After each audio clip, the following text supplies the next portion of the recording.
사랑하는 성도 여러분, 오늘도 잘 오셨습니다. 저는 주일을 기다리는데 오신 여러분들이 너무 반갑고 정말 너무 고맙습니다.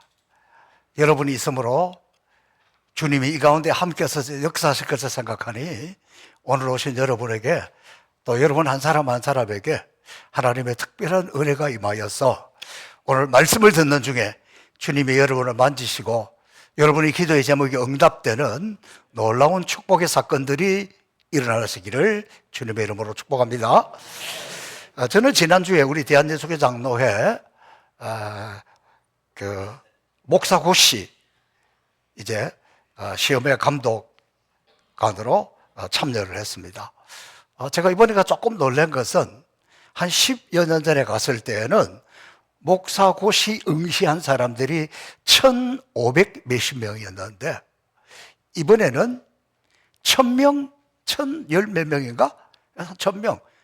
한 10년 전보다 목사가 되려고 하는 목사고시 시험 치는 사람 자체가 500명이 줄었더라고요. 그 다음에 제가 한 10년 전에 고시위원으로 가서 봤을 때에는 대부분이 30대였어요. 그런데 이번에 가서 보니까 30대는 절반, 딱 절반 정도이고 40대 이상이 절반인데 그 중에 60대가 65명이나 있더라고요. 그때 제가 쭉 이렇게 면접을 하면서 보니까 그 중에서 여자 전도사님들이 34%예요. 굉장히 많이 왔습니다. 그럼 다 임지가 있느냐? 어떻게 하고 있느냐? 일단 시험 친대요. 이거 뭐지? 이게 갸우뚱할 만큼 우리 목회자 수급이나 이런 문제에 대해서도 약간 좀 이상했습니다. 그 다음에 제가 시험장에게 고시위원으로서 시험지 나눠주고 걷어주고 시험 칠 때 감독관들이 이렇게 다니면 저를 엄청 나 좀 불쌍히 여겨주세요 하고 봐도 좀 가르쳐 달라는데 나도 몰라. 그리고 이렇게 지나갔습니다. 근데 제일 절정매고 어려워하는 과목이 있는데 그 과목이 뭐냐 그러면 총회 헌법입니다. 아니 무슨 전도사님들이 총회 헌법책을 가지고 달달달 외우고 왔지만 그게 머리에 들어오겠습니까? 잘 안 외워져요. 그런 과목은 목회하다가 보면 어려움이 휩쓸리게 되고 법적인 문제가 걸리게 되고 그러면 막 찾아서 공부하는 건데 전혀 그런 거하고 상관없는 그 전도사님들이 그걸 시험 치려고 하니까 얼마나 그게 어렵겠어요.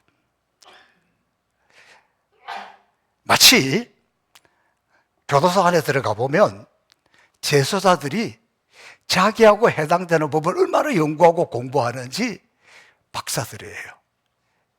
변호사들이 따라갈 수 없을 만큼 자기 문제에 관해서는 그렇게 열심히 하고 있어요. 그래서 저도 옛날 생각이 나서요. 제가 우리 노회 서기로, 그 다음에 노회장으로 할 때에, 그때는 제가 법 공부를 많이 했습니다. 늘 가방에 헌법책을 들고 다니면서. 그런데 이제 또 지금은 또 다 잊어버렸어요. 지나고 나니까. 그래서 제가 많은 교회에 문제들이 있으면 노회장으로 가서 그 문제를 해결해 주려고 이렇게 합니다. 근데 가보면 재미있는 것은 분쟁이 있는 교회는 가면 이쪽도 다 총회 헌법책을 다 들고 있어요. 그리고 그 법을 가지고 막 내가 따지고 하는데 저는 그때마다 이쪽 이야기도 밤을 새워서라도 다 들어주고 이쪽 이야기도 다 들어줍니다. 그러고 나서 제가 이렇게 이야기합니다. 사실 내가 노회장이긴 해도 내가 법을 잘 모릅니다. 좀 미안합니다. 좀 이해해 주시면 좋겠습니다. 자기들하고 나하고 싸우는 당사자가 아니잖아요. 근데 이야기를 다 들어주고 법을 몰라서 미안하다 그러니까 아니 뭐 목사님이 무슨 죄가 있습니까?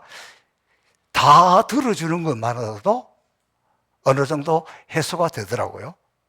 그리고는 오히려 법에 대해서 잘 몰라서 미안하다 그러니까 문제가 해결이 돼요. 여러분, 법이라는 건 꼭 필요해요. 또 잘 지켜야 됩니다. 그러나 법이라는 것이 묘해요. 법 들고 따지고 있는 거기에는 분쟁이 그치질 않아요. 왜냐하면 똑같은 문장이 나와 있는데 읽는 사람, 보는 사람에 따라서 해석이 달라. 우리는 이것을 이렇게 해석하고 여기는 이렇게 해석하고, 그러니까 주님이 오셔도 해결하기 어렵지. 그래서 야, 이거는 법을 따져서 안 되겠다. 아이고 죄송합니다, 미안합니다, 제가 기도할 뿐입니다. 그러니까 해결되더라고. 여러분, 요즘은요 다 자기가 잘났고 똑똑해. 근데 문제는 자기만 똑똑해야지 상대방 똑똑한가 잘난 거는 너무 보기 힘들어하는 세대가 되었어요.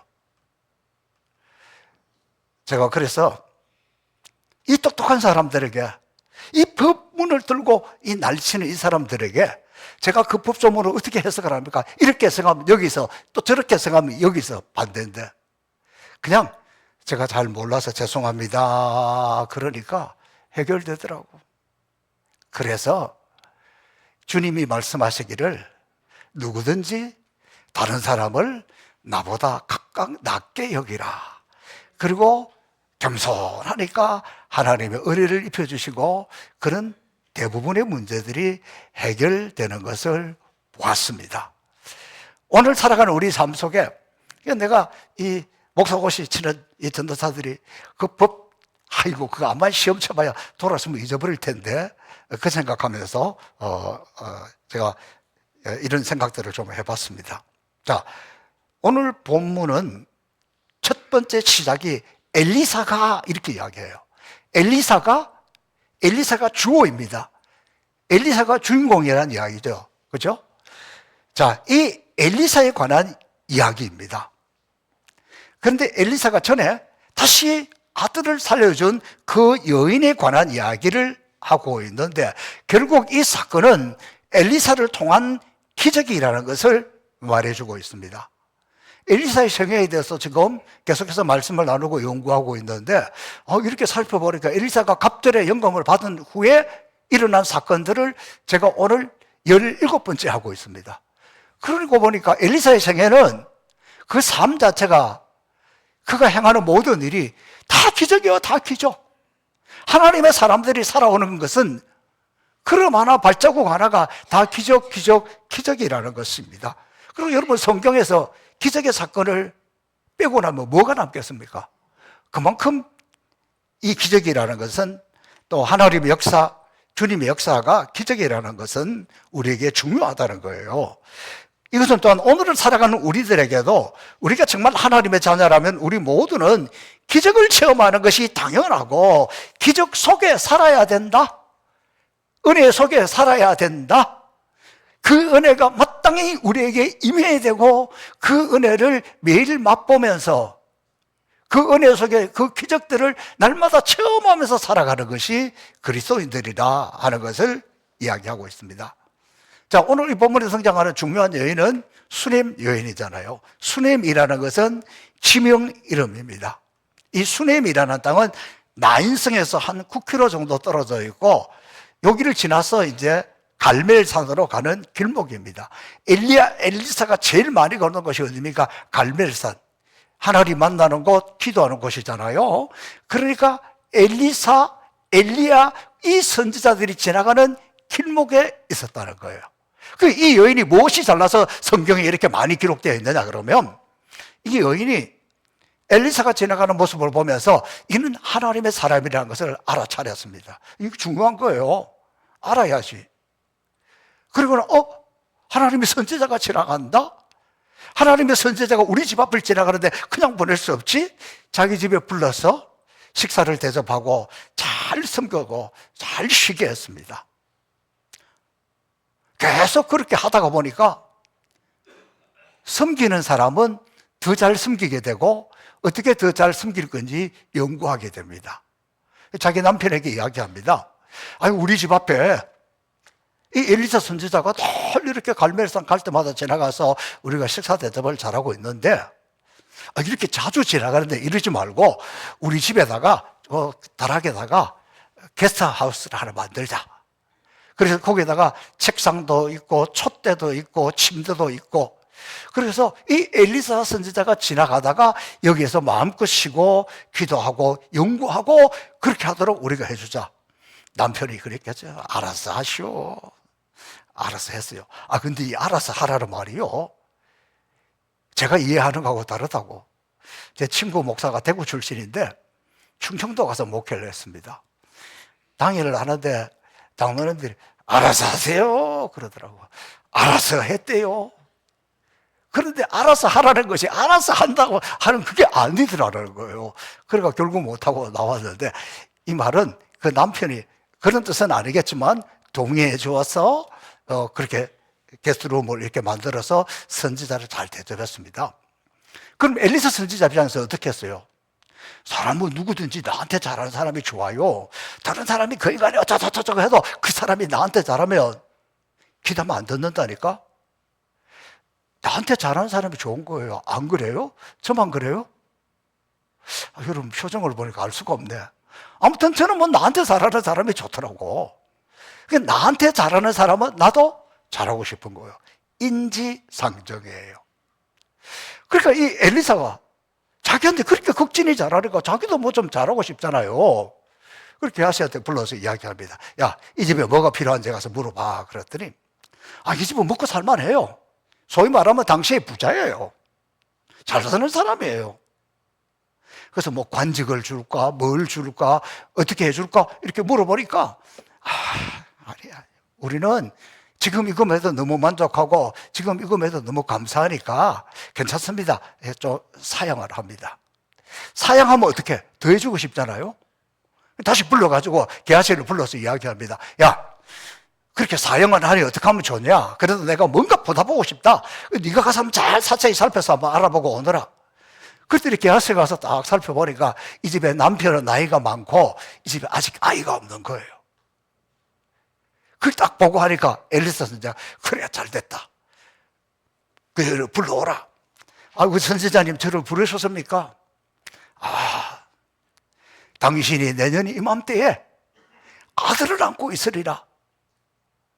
너무나 뜻밖이고 현실로 일어나기 어려운 일인데 그 축복의 말을 전해주는 거예요. 제가 이 말씀을 준비하면서 주여 내게도 주옵소서. 내가 아니고 우리 자녀들이, 우리 가정에 애 둘이 결혼해서 했는데 나 양쪽 두 집 중에서 누구라도 아들 하나 얻었으면 소원이 없겠어. 지금도 그런데 그때야, 그러니까 이 아들을 얻고 나서부터 이 집에는요 웃음이 그칠 날이 없어. 인생은 아름다워라. 이게 사람 사는 거구나. 막 즐거움이 넘치고 기쁨이 넘치는 그런 행복한 가정이 되었어요. 이 아이의 아버지는 어디를 가든지 이 아이를 꼭 데리고 다닙니다. 아마도 그냥 데리고 다니는 것이 아니라 목에다가 탁 얹어서 이렇게 다녔을 거예요. 저도 그럴 것 같아요. 너무너무 행복한 가정이 되었어요. 어느 날 밭에 일하러 가면서 이 아이를 또 데리고 갔습니다. 그런데 좀 뜨거운 데 있어서 그런지 그냥 아이가 아이고 머리야 그러더니 그냥 쓰러져 버린 거예요. 그냥 죽었습니다. 그때 이 수넴 여인이 이 아이를 안고 게스트룸 엘리사 침대 거기다가 딱 올려놓고는 입 닫고 갈멜산으로 가서 엘리사 선지자에게 지금 아들이 죽었다. 성경에 기록해 놓지 않았지만 한국 사람 같으면 이렇게 이야기했을 것 같아. 이게 도대체 뭡니까? 내가 아들을 달라고 했어? 근데 당신이 아들을 줘놓고 이제 너무너무 눈에 넣어도 아프지 않을 요때 이걸 데려가 버리면 이거 뭐 하는 거요? 지금 장난치는 거요? 빨리 살려내세요. 뭐 이랬을런지 모르겠어요. 근데 아무튼 엘리사도 급하게 이 집에 와가지고 그 아이 위에 침대 위에 올라와서 코와 코, 입과 입 이게 마주치면서 그 위에 올라가서 기도해서 이 아이를 살려내잖아요. 그래서 이걸 보면 참 이 여인도 엘리사도 참 대단하다.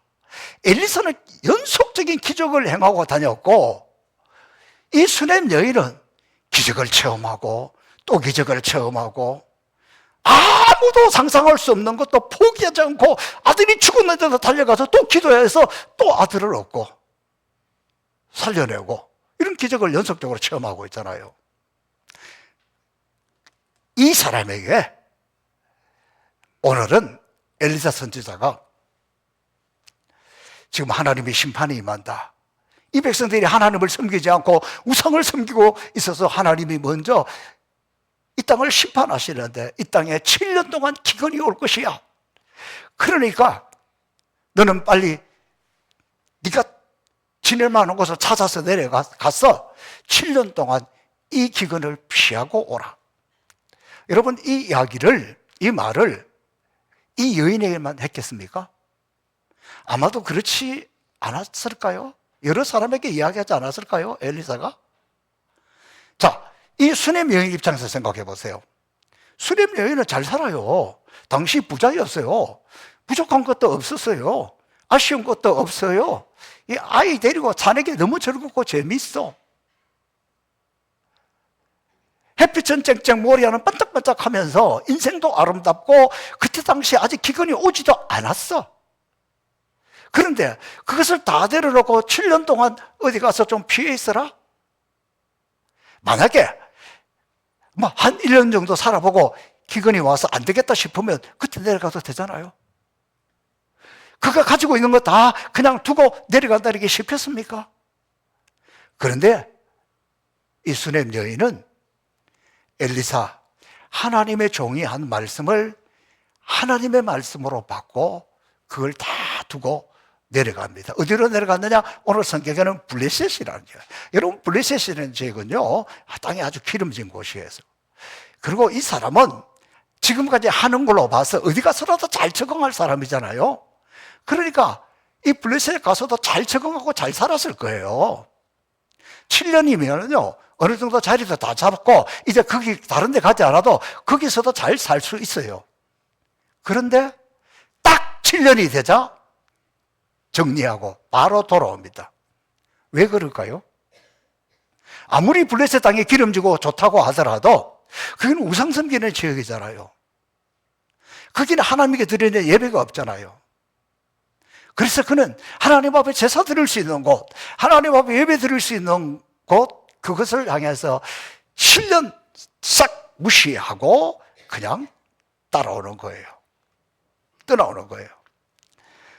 그의 삶에 있어서 하나님의 말씀이라면, 하나님이 인도하시는 것이라면, 하나님께 제사 드리는 것이라면 제일 소중한 것이기 때문에 그런 결정을 내리고 따라옵니다.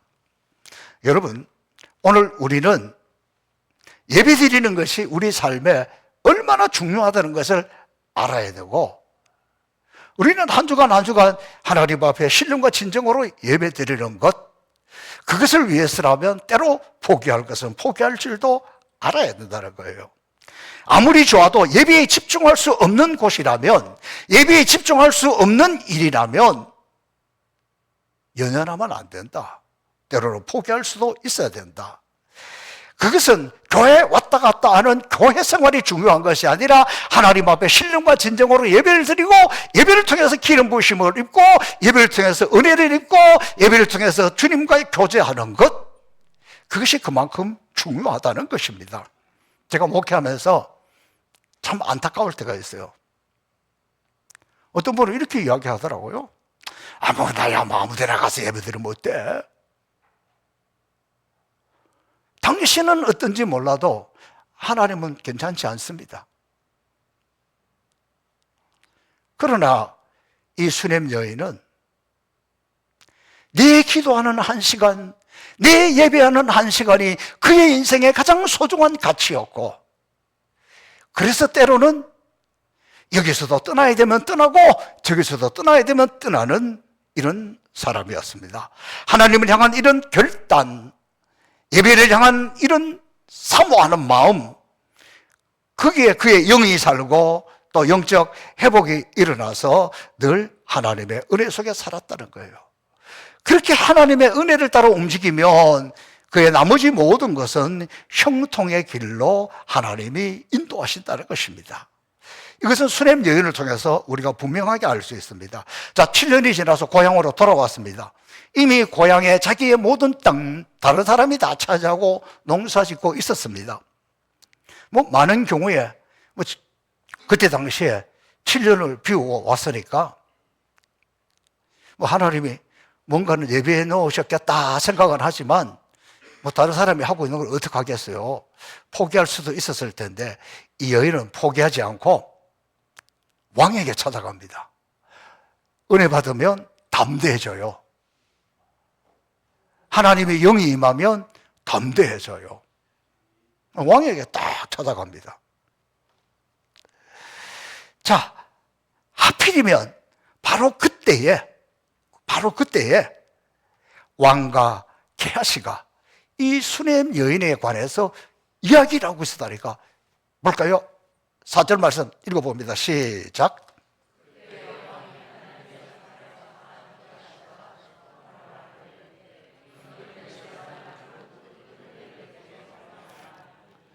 자, 보십시오. 기가 막힌 하나님의 타이밍이에요. 여러분, 우리 인생을 살아가는 데 있어서 은혜가 임하는 타이밍, 하나님의 간섭이 임하는 타이밍, 이건 너무너무 중요한 거예요. 자, 보세요. 지금 여기에 주인공이 누구냐 그러면 사실은 수넴 여인이 아니에요. 내가 꼭 주인공이 돼야 기적을 체험하는 게 아니에요. 여기에 기적의 주인공은 엘리사예요. 근데 왕이 엘리사의 종 게하시와 지금 이야기를 하고 있는데, 야, 엘리사가 행한 큰 이적들을, 큰 기적들을, 큰 일들이 무엇이 있는지 이야기해보라. 그때에 엘리사가 행한 일 중에 하나를 설명을 하는데, 하필이면 그때에, 오늘 사절에 그때에 수넴 여인에 관해서 엘리사가 이 수넴 여인에게 이런 사랑을 입었고 이런 기적을 베풀어 줬고 아들을 낳겠고 그 아들이 죽을 때 다시 살려줬고 그 이야기를 하는데 이 여인이 딱 찾아온 거예요. 이게 우연입니까? 저는 절대로 우연이 아니라고 생각합니다. 하나님의 일에 우연이 어디가 있습니까? 재수가 좋아서 아니에요. 하나님의 계획, 하나님의 간섭 아래 이렇게 이루어진 거예요. 왕이 너무 깜짝 놀랍니다. 이 여인이 그 여인이야? 게하시가 예, 맞아요. 그 여인이에요. 이 아이가 그 기적의 주인공이에요. 그렇게 이야기하니까 왕이 수넴 여인에게 당신이 한번 이야기를 해보세요. 그러니까 이게 내 땅이고 이게 이거 이런데 그래서 내가 엘리사 선지자의 말을 듣고 7년 전에 갔다가 돌아와 보니까 내게 하나도 없었습니다. 그러니까 왕이 요즘 말로 하면 특임 장관을 탁 임명을 해가지고 수넴 여인의 땅 다 찾아주고 7년 동안에 거기에 나온 수익 다 받아서 누리게 하는 거예요. 저는 이 여인을 보면서 참 너무 놀랍습니다. 그가 하나님의 선지자 엘리사를 섬긴 그 대가치고는 너무 크잖아요. 어떻게 이 여인은 움직이는 것마다 말하는 것마다 어쩌면 타이밍이 이렇게 기가 막히고 어쩌면 이렇게 하나님의 역사를 하나님의 축복을 체험합니까?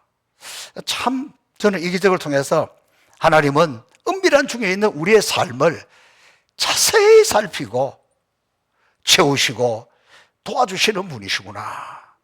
이 모든 것을 사람은 몰라도 하나님은 다 보고 알고 계시고 계산해 주시는구나. 하나님은 주의 종을 결코 외면하지 않고 수렘 여인같이 돕는 사람을 준비해 주시고 붙여주십니다. 그리고 하나님은 주의 종을 돕는 자들을 기억하사 하나님이 친히 갚아주시고 축복해 주신다는 사실입니다. 하나님은 믿음의 동력자들을 직접 챙기시고 축복해 주시는 좋으신 하나님.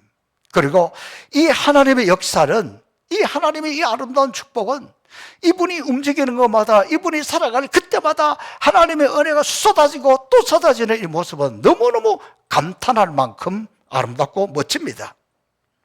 저는 이 말씀을 준비하면서 이 수넴 여인의 아들이 얼마나 신기했을까요? 자기 어머니 보니까, 어릴 때도 이렇게 보니까 자기 집에 그렇게 귀한 독자고 모든 사람들이 막 이 아들을 하면 막 어쩔 줄 몰라 하는데, 이 어머니는 자기보다도 엘리사 선지자가 하나님의 종이 우선이야. 좋은 거 있으면 하나님의 종에게, 맛있는 거 있으면 하나님의 종에게, 좋은 거 있으면 주의 종 막 그러면서 섬기니까 속으로 참 우리 어머니 너무하시네, 섭섭한 마음 들 때도 있었을 거예요. 제가 볼 때는 나도 그랬으니까. 그런데 지금 이 자리에 와서 보니까 우리 어머니가 맨날 뭐 주의 종을 막 그렇게 하더니 지금 그 어머니와 함께 이 기적의 현장을 체험하고 있잖아요. 자기들은 이제 여기서 무엇하고 살지? 뭐 먹고 살지? 꼭 왕이 준다는 보장이 어디가 있어요? 그런데 그 자리에서 바로 그들의 문제가, 삶의 문제가, 먹고 사는 문제가, 재산의 문제가 한꺼번에 한 방에 딱 이루어지는 것을 보면서 이 아들은 정말 하나님이 살아계시구나, 하나님이 내 편이시구나, 하나님이 내 도움이시구나, 하나님 우리에게 역사하시는구나, 그걸 그냥 그 자리에서 배우는 거예요. 여러분, 우리는 기도할 때도 오늘 이 장면을 기억해야 됩니다. 여러분의 자녀들을 위해서 기도할 때 혼자 와서 기도하지 마시고 여러분이 자녀들에게 이야기해야 됩니다. 내가 너의 이 문제를 위해서 기도하고 있다.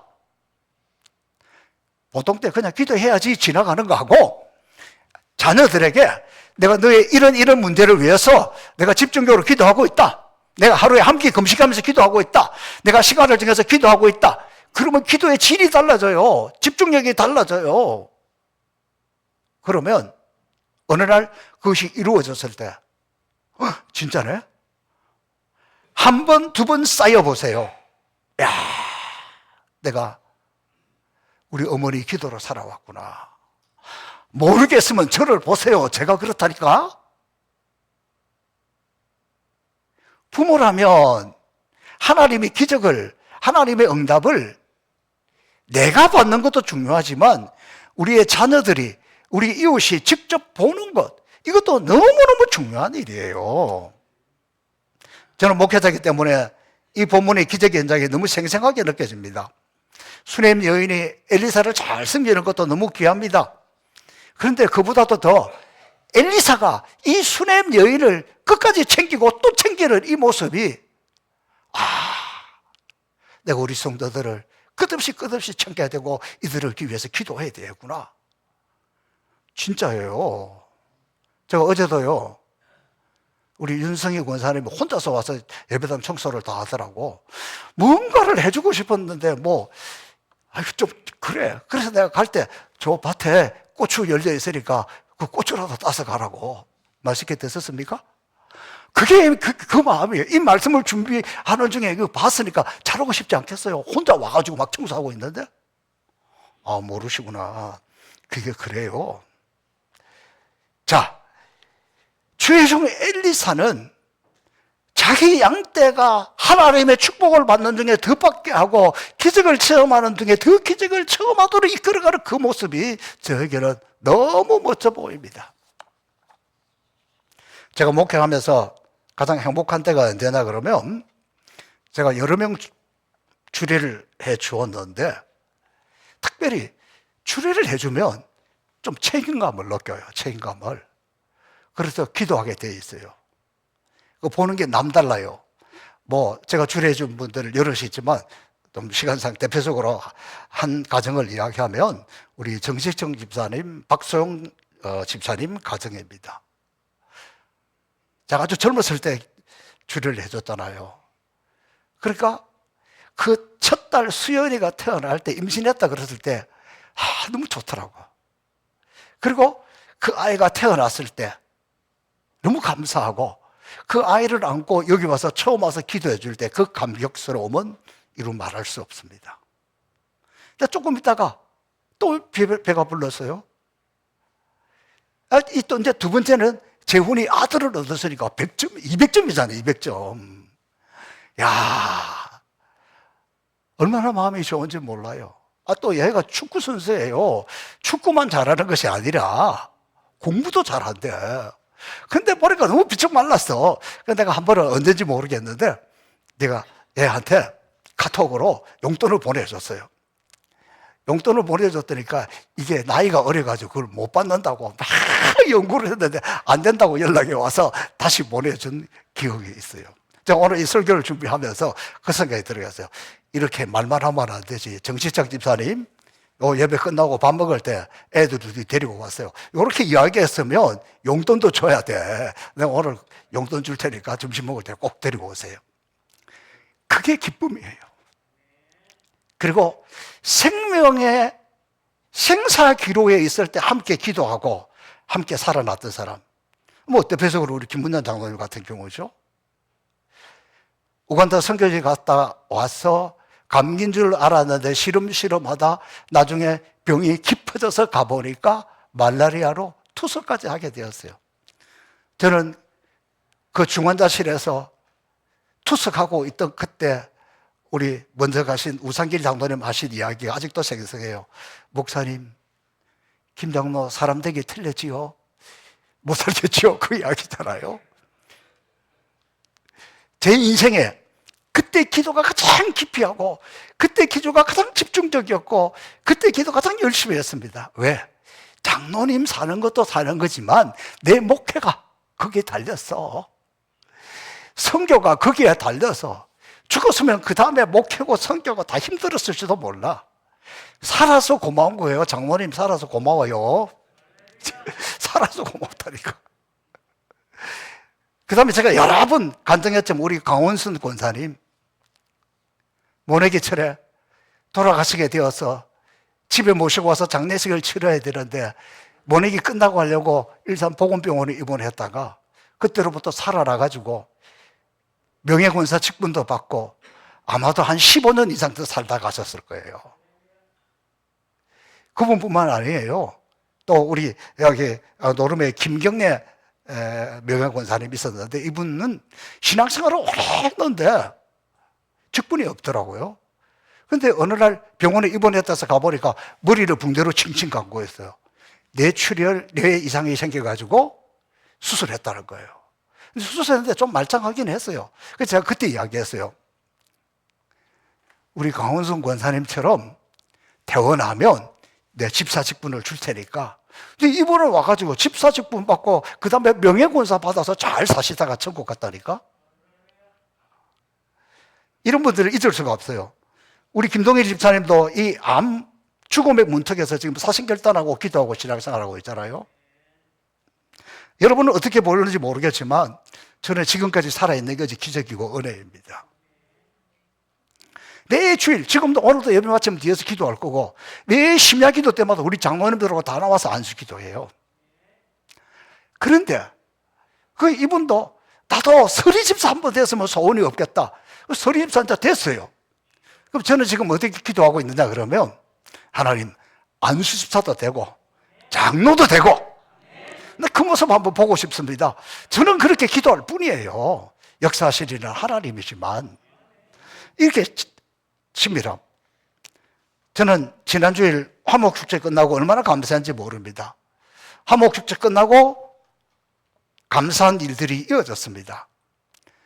잔치를 주관했던 우리 사구역 식구들이 잔치하고 수박이 남았어요. 왜? 이만식 집사가 수박을 3통을 가져왔으니까 남았잖아요. 그거 구역 식구들끼리 나누어서 가져갈 수 있잖아요. 그런데 그러지 않고 이 수박을 들고 한원수 집사님, 박영래 원사님 그 사업장에 찾아간 거예요. 그들이 그렇게 걱정하고 있던 우리 김동일 집사님 부부도 같이 갔대요. 어르신들이 계실 때는 우리 교회가 너무 좋고 그런데 지금 없어서 너무 아쉬워요. 빨리 와서 같이 신앙생활 해요. 그러면서 울면서 그렇게 하고 왔다는 거예요. 화목축제 뒤풀이 치고 너무 멋있지 않습니까? 너무 멋있어요. 야, 또 화목축제 할 때 이번에는 무슨 플랜카드까지 딱 해서 걸어놓고 하는 게 너무 멋져 보였어. 그랬더니 우리 오춘하 권사님이 자기 남편이 해갑이래요. 그런데 뭐 선물을 해주려고 아무리 살펴봐도 선물이 마땅한 게 없었는데 그거 보니까 너무 좋더라는 거예요. 그래서 저를 찾아와서 우리 남편 해갑도 그렇게 했으면 좋겠습니다. 아이고 뭐 올지 안 올지는 오든지 안 오든지 땡큐야 하겠다 그러면 땡큐지 뭐. 그러니까 7월 달에 하겠다로 우리 양보할게 우리 바로 따라하면 되니까. 그리고 또 더 놀라운 것은 그렇게 하면 우리 사구역에서 당신 남편 회갑 축하를 위해서 강당꽃은 우리가 해줄게. 나 또 그런 것도 처음 봤네. 자기 것도 아니고 자기 구역도 아니고 다른 구역 식구를 위해서 해준다는 거. 이런 거 멋지지 않습니까? 천국이 뭐 어디 멀리 있어요? 그러니까 삶의 자리에서 세세한 것에서 하나님의 은혜를 체험한다는 것, 누린다는 것, 이건 이렇게 중요한 거예요. 지난 주일 오후에 우리 이천덕 원로 장로님께서 마누를 보내왔어요. 농사가 잘 됐는지 잘 안 됐는지 저는 잘 모릅니다. 그런데 저한테 보내고 보니까 흑상 보면 제일 좋은 거예요. 그런데 딱 다듬어 가지고 이렇게 담아서 이렇게 왔는데 세상에 농사를 얼마나 지었는지 모르겠지만 황칠수 목사님과 한 자루, 제 거 한 자루, 부목사님과 한 자루, 우리 아들 서민구 목사과 한 자루. 아이고, 그거 주고 나면 뭐가 남는지 모르겠어. 그래도 그렇게 하는 마음. 월요일이 되니까 우리 이신남 권사님이 저한테 전화가 왔어요. 목사님, 그 사택 앞에 양파하고 농사진 거 갖다 놨어요. 근데 농사가 잘 안 돼가지고 좋은 거 골라서 가져간다고 간 게 그 모양이에요. 그냥 이해하시고 드세요. 그랬어요. 아유, 감사합니다. 저녁에 올라오니까 벌써 그거 썰어가지고 그 양파하고 하고 피클 만들어 놨더라니까. 제2자기로 지나면 우리 항산동 장로님 밭이 있어요. 거기다가 그 구역 식구들을 다 필요한 만큼 나눠서 농사를 짓는데 아마 거기서 농사 지은 것이지 않을까. 근데 여러분, 너무 멋있잖아요? 그 땅에다가 우리 구역 식구들, 우리 교인들에게 땅을 나눠줘서 농사 짓게 하고 또 그 중에 다 좋은 것이라고 골라서 목사님 드세요. 나 이런 거 너무 좋아. 주여. 우리 교회가 대단한 교회도 아니고 엄청난 교회도 아니고 성도가 차고 넘치는 그런 건 아니지만 나는 이런 분들에게 하나님의 말씀을 전하고 이런 특별한 사랑을 입고 또 이렇게 함께 지내는 게 이게 천국이지. 천국이 따로 있습니까? 사랑하는 성도 여러분, 오늘 엘리사 선지자와 수넴 여인의 이 기적을 체험하는 아름다운 이 모습, 오늘 저와 여러분 가운데, 우리 교회 가운데 날마다 일어나면 좋겠습니다. 그리고 우리가 이 험한 세상 살아가는데 믿는 사람들이잖아요. 기도하는 사람들이잖아요. 힘들고 어려워도 낙심하고 포기하는 것이 아니라 내가 너를 위해서 기도할게. 저도 여러분도 서로 기도하고 구역 식구들도 서로 기도하고 그렇게 기도하는 중에 이 하나님의 기적을 체험하고 이 하나님의 은혜를 체험하고 이 하나님의 능력을 체험해서 모여가지고 너무 좋아 하나님 너무 멋져. 이것도 하나님이 이렇게 응답해 주셔서 이것이 구역 예배가 되고 이것이 여러분의 모임이 되고 이것이 여러분의 가정이 되기를 축복합니다. 사랑하는 성도 여러분, 은혜 안에 사는 삶이란 오늘도 내일도 하나님 지금 살아계신다. 하나님 지금 역사하신다. 하나님 지금 우리를 돌보신다. 하나님 우리 자녀들도 붙들고 있다. 그 하나님이 때마다 시마다 은혜를 베풀어 주시고 하나님 은혜가 너무 놀라워. 지금까지 지내온 것 주의 크신 은혜라. 주 예수 복을 주시고 또 내려주시네. 하나님은 복의 복을, 은혜의 은혜를, 능력의 능력을 주시는 분입니다. 나 혼자는 연약해도, 나 혼자는 부족해도 나에게는 우리 목사님이 있다. 나에게는 우리 장로님들이 있다. 나에게는 우리 구역장이 있다.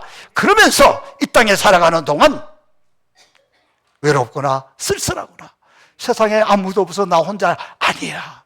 주님이 계시고 성령님도 계시고 나를 위해서 이렇게 기도하는 분들이 있고, 그러면서 이 속에서 그 기적을 체험하고 그 은혜를 날마다 체험하면서 살아가는 사람을 은혜 아래 사는 사람이다. 오늘 저와 여러분이 이 은혜 아래 살면서 이 응답을, 이 축복을 누리며 살아갈 수 있기를 주님의 이름으로 축복합니다. 살아계신 아버지 하나님, 감사하고 또 감사합니다. 엘리사 선지자와 수넴 여인, 이들을 통해서 끊임없이 역사하셨던 하나님의 그 능력, 그 응답, 그 역사가 우리 가운데도 날마다 부어지게 하여 주옵소서. 예수님 이름으로 축복하며 기도합나이다. 아멘.